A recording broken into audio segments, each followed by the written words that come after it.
Hi, welcome to another episode of Hot Takes. Now, Keir Starmer took his little flight over to America and was questioned there about the winter fuel payments. It seems this story is far bigger than anyone ever imagined. It's in the international press now. People are wondering why Keir Starmer seems to have it in for pensioners. But he denied that it was a punishment beating because pensioners tended to vote Conservative, which means, of course, it's exactly that. It is a punishment beating because pensioners tend to vote Conservative. You know what they say? Whenever a politician denies something, it must absolutely be true.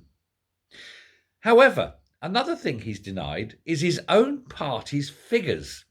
Figures that show that dropping the winter fuel allowance will cause 4,000 deaths. He now says he no longer stands by his own party's research. Research that the party used when it was proposed by a previous Prime Minister, in this case Theresa May, and they came up with this figure.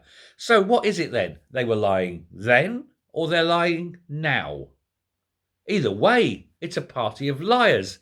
And of course, he's not going to stand by this now because it is an inconvenient number for him. He can hardly sit there and say, oh, well, 4,000 people will die if you do this, then do it himself and say, well, that number was wrong, we made it up. Because it makes him look like a complete and utter wanker. No, he's already looked like that. It helps further the look of him as a complete and utter wanker. But he does admit that the first 2 months of his premiership has been less than stellar, less than spectacular, suboptimal, shall we say.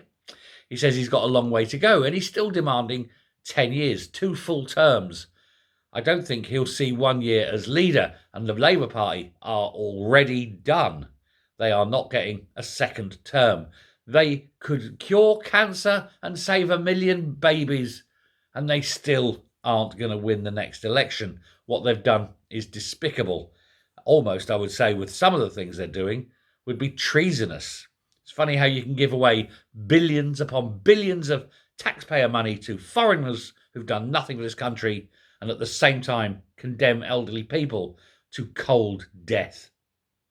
They are a strange bunch, aren't they? But then Marxists always are. Marxists absolutely loathe people. They are inhuman monsters. And the whole of the Labour Party are to blame because you don't see many. One MP voted against his own party at the risk of losing the whip. That means all the others are complicit in the deaths of thousands. There should be a Nuremberg trial for these people. They're certainly now acting actively against the people of this country. They should be tried. They should be held in the sheer contempt that they deserve for the damage they are doing. Let me know what you think. Thanks very much, and goodbye.